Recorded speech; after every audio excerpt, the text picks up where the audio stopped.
This is a Mazda RX7, and it's probably one of the last rotary engines that will ever be put in a car. It's been my dream to restore one and own one, but not only that, build it up to be the monster that I know it can be. This engine doesn't work like a typical cylinder motor, but uses a rotor that rotates within an engine housing. And after finding multiple leaks throughout the entire engine, doing a compression test and finding out that it's not healthy, and also seeing that the wiring is cut up everywhere, we decided it'd be best to pull the motor to be able to work on the car completely. But it had a lot of issues. Basically, the whole car needs to be redone inside and out. But what's even crazier is that I've never worked on a rotary before in my life, so I'm learning how to do it with all of you. All right, so far we know that this motor is leaking from multiple different angles. Not only that, I think it needs a new clutch. The fuel system is all whack. Really, most of everything within this motor or on it is just not in the best condition. So kind of finding everything that we can freshen up so it's basically like almost like a whole new motor with everything around it, kind of where our goal is. So we're gonna start by taking out the clutch and all the accessories around it. Once we get all that off, we should be able to actually jump into it more. So here's the clutch. It doesn't look like it's in the best condition. The heat spots in this flywheel doesn't look too good, but look how big this nut is right here. Oh my God. That's gonna be fun. My goal is to try to take it apart, leaving everything together as much as I can possible, so then I know how it will go back together, kinda. Just now got sandwich baggies, biggest thing to do. Sandwich baggies, all the bolts, everything that goes with whatever. So that's clutch, that's this, and what we do is I just leave it on or with or within. I stuff it through a hole and like kind of put all the bolts inside of it. Because of how bad this motor is, literally everything looks like they half-assed everything. And so it makes me want to just go more all out on this than I was anticipating to. And then it makes me not be able to do some of the other things that I want to do on the RX-7. But if I make more videos about it, then I'll be able to make that car exactly what I want it to be. But right now, I think I'm just gonna focus on building this motor to exactly what I want it to be. So the RX-7's dope. And then we do more upgrades later on if everything goes well, because I just want to make this possible. Even though you might be watching this now, I'm probably posting this a month or two later, just so I can be ahead. The Corvette series took me so long to do, and I do not want that to happen with more of these videos, so I'm gonna get really far ahead, just so I can have everything coming in at the same time. Because I mean, look at all these parts. Like I have to almost replace all of these. Like that is so much. Do you think this is good? This looks pretty good. While you're that far in, a water pump's 20 bucks. Oh yeah, no, of course. The turbo has play too, and that's like 3 grand. But I wanna make sure after we put it all down, we'll go through everything and we'll make like a shopping list of everything we need to get for this car. Okay, so I confirmed Fuel Labs is gonna be helping out with this. Whatever the hell this fuel pressure regulator is that's already loose. And so shout out to them, thank you for being a part of this build and helping out. So after looking over all of the parts that are on the motor and car, I'm gonna have to replace things like the intercooler and radiator, the turbo, most of the sensors, the entire fuel system, the clutch, and so much more. Almost bare bones, almost ready to pull this thing apart. This is the socket that we got to take it apart, and that's crazy. That is so big. Did you try it already? No, I haven't touched it. I was waiting on you. Wow, that's so big. All right, well, there's only one thing that has that, so we don't have to mark that. Whole thing's held on with one bolt right now. Look how baffled this is for being an OEM pan. Holy crap. See how good of baffling that is? Because the pickup's way down in there. And then everything's already drained out of it, but everything looked good. Look at all this silicone though. Yeah. There's like, I pulled a lot of it off already, but there was a lot of silicone on it. Good deal of silicone to keep the thing together. But yeah, here, take this real quick. This is crazy, bro. These bolts are crazy. Yeah, it is actually kind of insane. All right, the keyway's out. Pretty sure the rotors, or yeah, it has to be.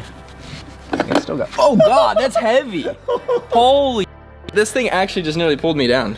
Yeah. Oh, but yeah, look at that seal. Look on the other side, flip it over. Oh, what was that? That just fell off. This just fell out. Oh, really? What was that? Yeah. Is that like an apex seal? Something? No, some sort of, it's the seal right here. Or some, yeah. I don't think it's bad that fell out. What an interesting seal. Can you spin it? Do you think you can spin it so we can see what it looks like? Oh, wow. That's so sick looking. Right here is where it's building compression on, you know, where this would be. Yeah, that's where it gets tough right here. Yeah, that's just, and then it loosens off. Obviously it's not building much compression, but it's, you know, something in there. So we're planning on taking this block and everything, attach this to a machine shop, and they're gonna be bridge porting it. So that's what gives these cars that brop, brop, brop, brop, brop, brop, brop. So this is where they do the bridge porting. They actually will connect and they'll make this bigger. I mean, I heard this motor was rebuilt before or whatever was done to it. So these are definitely fairly new, like apex seals and everything, but I mean, now it's about to be refreshed in ×2, so feel that right there. You can't feel it, but see that? That's all gunk. Like you can feel that with your finger. Yeah. So that's not good at all. You want to pull the next face off then? Yeah. We then continued disassembling the rest of the engine and packing it together for it to be delivered to the workshop.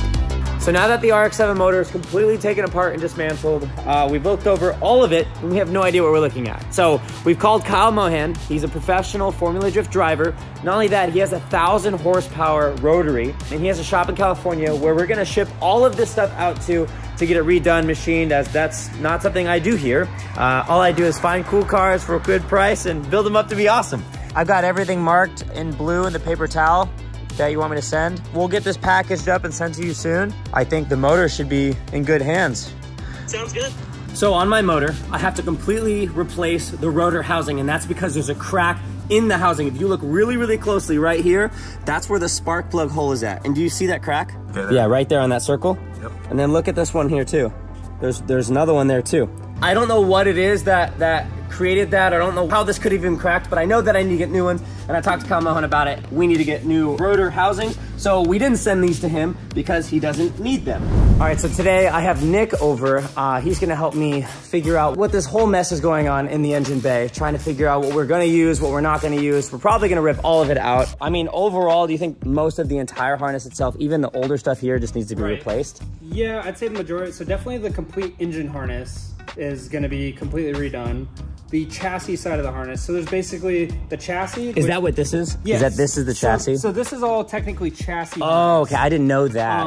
This stuff specifically, we may redo and delete because this connects to the engine still. So this is like your alternator wiring and your starter wiring, and this is a ground to the engine and some of the other little sensors that then connect to like your stock factory gauge clusters. Okay, yeah. We may just kind of like pull this all apart, kind of go through it, clean it up. There's lots of little things that people have gone through and modified, and that really shouldn't have been modified possibly. I don't know why like they extended this wire this little bit with this connector and this connector. So we're gonna kind of go through all of that and just make sure it's all done properly and cleaned up, and like this just looks cruddy. I looked at all this and I was like, oh damn, I didn't realize how new these were, but oh, look at those. Yeah, that's not fun already.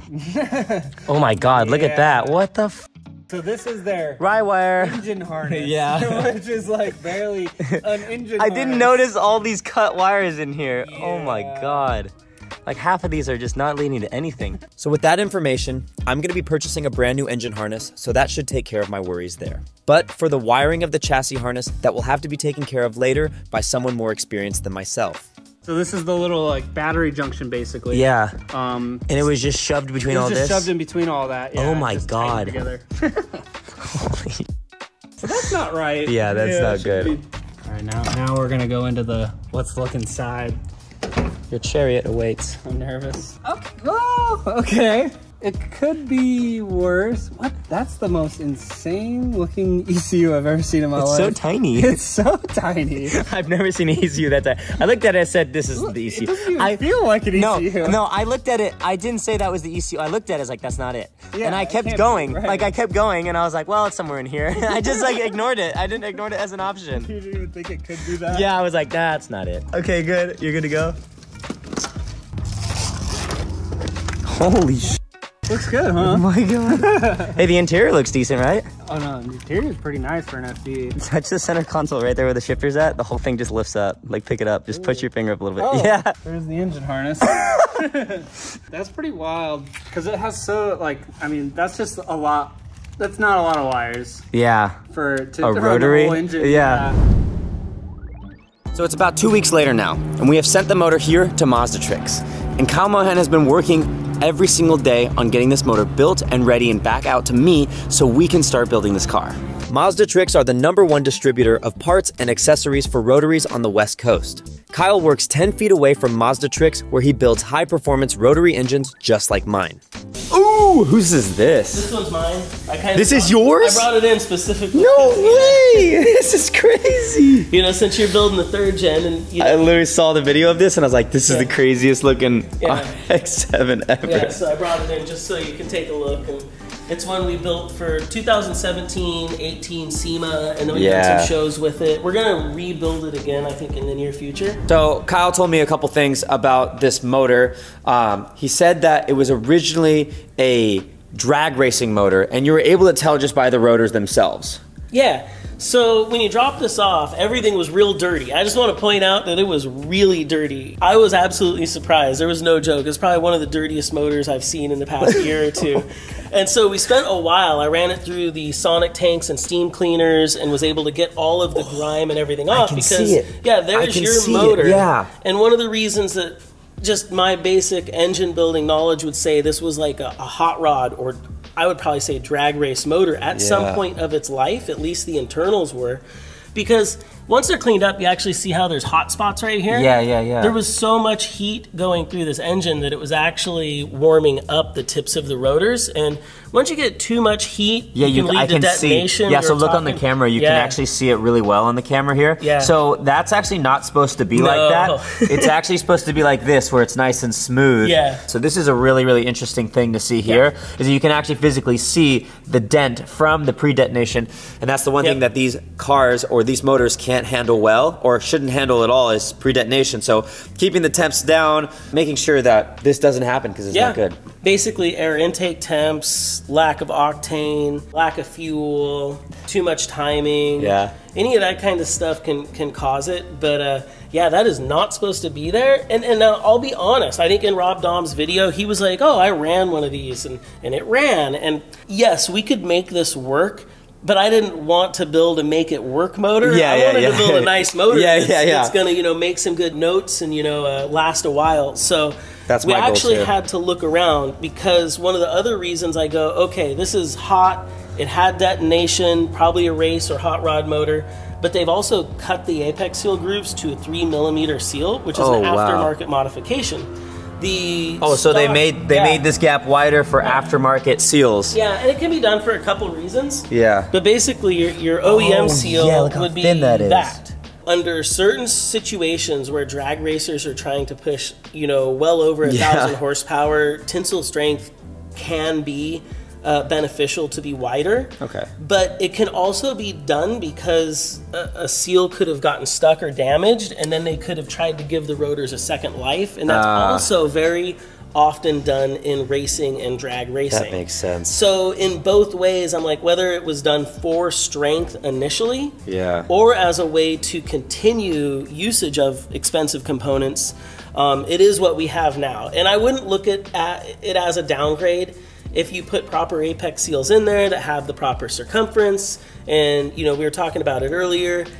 Nowadays, you deal with non-breakable apex seals, or apex seals that don't shatter. Yeah. So I think, you know, it's neither here nor there in your case, whether it's an upgrade or, you know, anything that's going to really be of concern. But yeah, in the long run, you've got probably some apex seals that are slightly stronger than the 2mm. I'm happy about that. I'm not upset about it. It causes us to actually have to special order some apex seals. And when it came That's totally fine, you know. That means they're going to be maybe better. Yeah. Who knows? It's an opinion. Upgrade. Yeah, oops. Like, Sorry. So Kyle was offering if I wanted to paint my motor, as he's able to do that. I mean, this is the front cover here that already absolutely looks amazing, and I'm stoked about that because I want it to look clean. So how much motor do you think this motor could be capable of after you're done with it? Well, I know from previous experience that this port made 680, 700 horsepower at the 20 to 30 pound boost range, but that was with some exotic race fuels, ethanol. Yeah, okay. So for 93. Yeah, so for 93, I think the limitations are gonna be probably intake air temps, detonation, octane. And I mean, safety-wise, it could be anywhere from probably like 350 to 500 horsepower. Okay, so, that's good. That's kind of the goal. Yeah. That's the goal, so that's good. Enough to light the tires and lay some smoke down. Hell yeah. Okay, cool. I do have to get going, but I'm excited to see the engine. Thank you so much. Absolutely. I appreciate it. We'll see it back together here soon and painted, but I'm excited. Thank you so much. Absolutely, I'm excited. It's gonna be a beautiful motor. Yeah, sweet. Corey's asleep right now, and I think the motor is being delivered. Dude, check it out. Corey still sleeps. Dude, I'm still half asleep. So behind this door is literally the engine we've been waiting for. A built rotary. Is it in here? Oh, it's bro. Okay, this is what $660 of shipping looks like. I want to open this up. Do you want to grab a razor? Oh, this is so sick. God damn, everything's clean too. Oh, it's done well. What we have here is a half bridge ported 2-rotor done by Kyle Mohan. I even got the rotor, I don't know, these are the rotor housings. I'm not sure what these are, but these are painted black. So I had it look like, you know, fairly clean. Now that we have this motor, we can go over there and put it in the car, and probably like less than a month, the car will be moving and running way better than it was when I picked it up. Like, I'm like, in real time, I'm editing the first video, and I'm just seeing this car, and I'm like, dude, it's leaking from everywhere. I'm like, I can't believe I have to take this whole thing apart. And now it's already been taken apart, put back together, and now it's already ready to go back in. And that's what's just insane to me. Oh, wow. So we have all the gaskets here that we would need to put it back together. This is so lit. Oh, thermostat, cool. Water pump. Where does that even go? Oh, yeah, here. I'm so stupid. Wow, oh my God. Okay, we need to make a plan for sure. Hold on, I wonder if I can just pick it up. Yeah, I literally can pick up the motor. This thing can make 500 horsepower and I can pick it up. Brand new refresh, Apex seals. Kyle Mohan hooked it up. He set it up right. This motor is probably and ready to make easily 500 horsepower. What makes this exciting is I have no idea what it's about to sound like once we put this thing started. Like, it's literally gonna be like the first sound I'm ever gonna hear to like a rotary, like starting and knowing that like this is what my rotary is gonna sound like. It's literally gonna sound like the Corvette, but like, No, it's not. but like, no. But I mean saying the idle, like the whoa, like the weird like overlap of it, yeah. Exactly like that. It's literally gonna sound exactly him doing that. So the entire time I've lived here, there's a specific way I wanted the shop organized, and when my mom came in town, she helped me clean up the entire thing.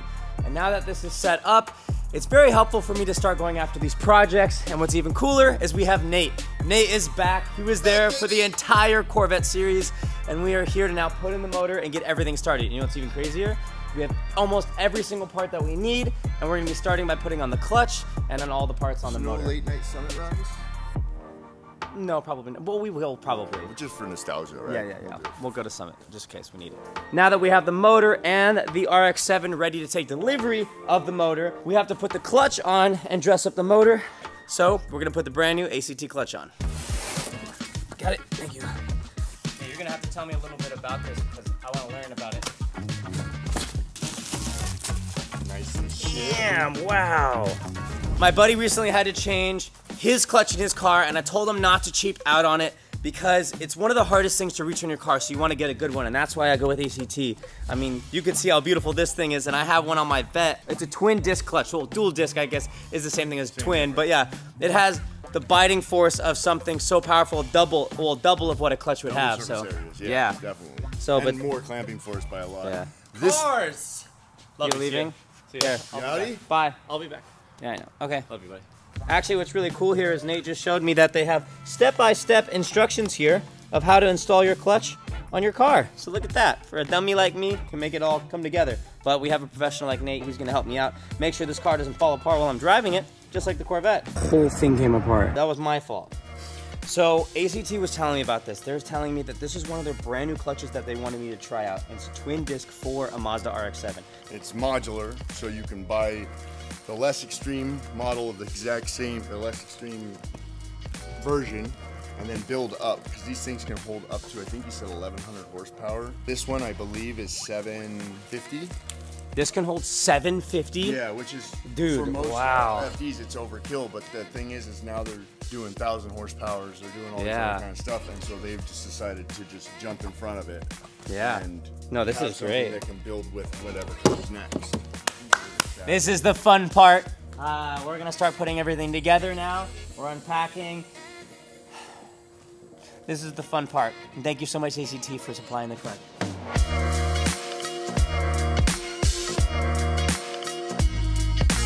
So as we were dismantling the entire clutch, it looks like there was one piece we needed to seal this area here. But not only that, rotaries are really different types of motors. So they need a counterweight like this, and it looks like that the counterweight is not a part of this kit, and that's something that we do need to order now. So we're gonna put this on standby and move on to the next project. It happens. If anything, we're gonna start dressing up the front side of the motor and getting everything on to see how everything looks and get it mocked up. Cause I believe we have a new turbo and we have to get everything kind of fitted on. I mean, this is so exciting. I even need to get the whole fuel pump in and everything. So, I mean, I could start on so many different things. There's a lot of places. Yeah. Just now we're pretty cool. All right, so right now, because I made him a list of all the things that I need help with as we put the motor together, and there's a lot of things I don't know how to do, and he does. So most of the things here that we need help with is like the brand new downpipe that we're gonna have to make because of the new turbo. All these vacuum lines, the RX7 has so many vacuum lines. What specific sensors are and where do they go? Because there's so many sensors on this car, we're gonna be replacing most of them, but not only that, where specifically should they go to get the best reading? We also need a coil pack bracket because there's gonna be a custom coil pack bracket for this. We're gonna need to make sure that the intercooler piping and the radiator runs good. We're also gonna need the fan shroud mounted on that, and then we're also gonna need the air diverter, so make sure that the air gets diverted to the intercooler and the radiator properly so everything gets cooled. I'm not gonna lie, building something like this, I get very flustered. I lose my words and I don't know how to explain stuff because this is such a particular and specific process that involves a lot of knowledge to know exactly how to do it. And for me, I don't know how to do a lot of stuff, so as I jump into this new scenario, I would look it up on YouTube, find out how to do it, and then learn to do it myself, because realistically, all I'm doing is filming my dreams and making them come true. I'm not a mechanic, I'm just out here doing the things that I love doing, and I'm building my dream car right now. Like FD RX7, oof, this is gonna be awesome. Thank you so much, Kyle Mohan, for building this motor, and Mazda Tricks for sending out all the proper parts that we need to seal it up. So, update on the ACT situation. We are actually gonna be getting the part tomorrow, so we're just gonna be getting everything ready for the motor to go in, and we should be able to get the part and get things going. Yeah! Now I figured out one of the main things that we need to do right now. I'm gonna prepare the engine bay to take delivery of the motor. As of right now, even though we power wash it, it still needs a lot of deep cleaning. So we're gonna do that.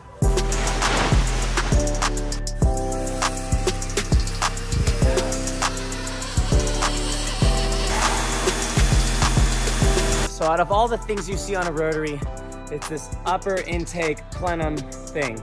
And the last owner decided to put this Plasti Dip, Hydro Dip crap on it. And I thought it looked decent, but I knew how much work it would take to get it off. But I'm gonna do it anyways because I want this to be a badass build. We're gonna spread some of this paint thinner on it right here, and that's gonna make it all go away. I'm gonna clean it up. It should look good as new. As we have to wait for the part to come from ACT, we're at a standstill, but at least we're getting a lot of much needed work done cleaning all the parts. All we can do now is wait.